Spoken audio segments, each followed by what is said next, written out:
இந்த 31 சைபர் கடை வந்து பொதுமக்களுக்கு ரொம்ப தொந்தரவா, ரயில்வே பயணிகள் வர்றவங்க போறவங்களுக்கு ரொம்ப இடைஞ்சலா, எங்களால இங்க குடியிருக்க முடியல இந்த பார் இருக்கிறதுனால. தயவு செஞ்சு இந்த பாரை வந்து காலி பண்ணுங்க. அதே மாதிரி இப்ப புதுசா பொறுப்பேற்றிருக்க நம்ம முதலமைச்சர் விஜய் ஆணைக்கிறாங்க 719 கடை தமிழ்நாட்டில் பூரா கூட்டுறதா சொல்லியிருக்காங்க. பேப்பர்லயும் வந்திருக்கு 31 சைபர் கடை பூட்டி இருக்குன்னு. ஆனா தினமும் திறந்து இங்க வியாபாரம் பார்த்துட்டு இருக்காங்க. நேத்து கூட சரக்கு இறங்கி இருக்கு. ஏன் இறக்கி இருக்குன்னு கேட்டா மிச்சம் மீதி இருக்கிற சரக்கெல்லாம் வித்துட்டு வாங்க அப்படின்னு சொல்லியிருக்காங்க. இது என்ன இதா கடை இல்ல சரக்கா சொல்லுங்க பாப்போம். ஏன் கொண்டு போய் குடோன்ல வச்சுக்கோங்க, இல்ல வேற சிசி பார்ல கொண்டு போய் போடுங்க. ஏன் இந்த பார் தான் கிடைச்சதா? பூட்டினா பூட்டணும்ல. முந்தானத்து பாரை காலி பண்ணிட்டு போயிட்டு நேத்து காலையில பார்ல இருக்க எல்லா ஜாமானையும் கொண்டு வந்து மறுபடியும் இறக்கி பாரு நல்லா நடந்துட்டு இருக்கு. இப்ப நீங்க வர்ற கொஞ்ச நேரம் முன்னாடி கூட கள்ளத்தனமா சரக்கு வித்துட்டு இருந்தாங்க. இது தொடரக்கூடாது. எங்களுக்கு பாதுகாப்பு வேணும், பெண்கள் பாதுகாப்பு வேணும், எங்களுக்கு நிம்மதி வேணும். முதல்ல இங்க குடியிருக்க முடியல. தண்ணியை போட்டு தாராறு பண்றது, பாட்டில உடைக்கிறது, பெண்களை கேவலமா பேசுறது, நிறைய பிரச்சனை நடக்குது. குழந்தைங்க விளையாண்டா குழந்தைய பிடிச்சா அடிச்சு விட்டு போயிடுறாங்க.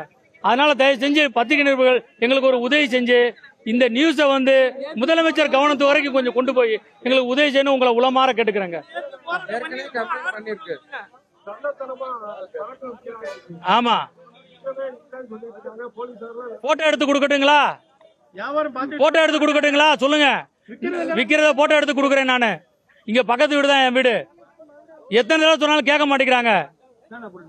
சரக்கு அவங்க வாடு வித்துட்டே இருக்காங்க. வாங்கிட்டு சந்துக்குள்ள போன்னு சொல்றாங்க. சந்துக்குள்ள என்ன நாங்க குடியிருக்கதா இல்லையா? ஒரு சின்ன குழந்தை கூட வெளியே வர முடியல. அந்த அளவு ஒரு கெட்ட வார்த்தை, பாட்டில போட்டு உடைக்கிறது, அந்த பிள்ளைகளை போட்டு அடிச்சு விட்டு போறது, இதே பஞ்சாயத்து தான் தினமும். தயவு செஞ்சு இந்த மதுக்கடையெல்லாம் மூடணும். இந்த கடையை மூலம் மூடிருங்க, உங்களுக்கு புண்ணியமா போட்டோம். இங்க பாருங்க, ஆர்டர் இருக்கு. 31 சைபர்ல கடை போட்டுறதா ஆர்டர் இருக்கு. பக்கத்துல குடி இருக்கோம். ரொம்ப தண்ணி அடிச்சு ரொம்ப வந்து கடைக்கு முன்னாடி அசிங்கம். சின்ன பிள்ளைய வச்சிருக்கோம், வெளியே வர முடியல, செய்ய முடியல. பக்கத்துல ஒண்ணுக்கு அப்படியே அடிக்கிறாங்க, செய்யறாங்க. எதுவுமே இது வெளியே வந்து ஒண்ணு கூட இது பண்ண முடியல. வெளியே வந்தோம்னா உங்க கடையா உங்க இதா அப்படின்னு சொல்லிக்காங்க. போராட்டம் போண்டேன், ஏற்கனவே போராட்டம் பண்ணோம், எந்த நடவடிக்கையும் எடுக்கவே இல்லை. இப்பதான் விடிவு காலம் பண்ண அதுவும் பிறக்கவே இல்லை. நேற்று வந்து சரக்கு வேற இறங்கி இருக்கு. அதுக்கு எதனா முதலமைச்சர் தான் எல்லாம் இது பண்ணணும். அதான் குடிச்சிட்டு இங்கேயே வந்து இது பண்றாங்க, எச்சி துப்புறாங்க. சின்ன பிள்ளைய வச்சிருக்கோம், வயசு பிள்ளைய எல்லாம் இருக்காங்க, வெளியே வர முடியல. எதுவுமே வயசு பிள்ளைய முன்னாடியே வர முடியல, எதுவுமே இது பண்ண முடியல.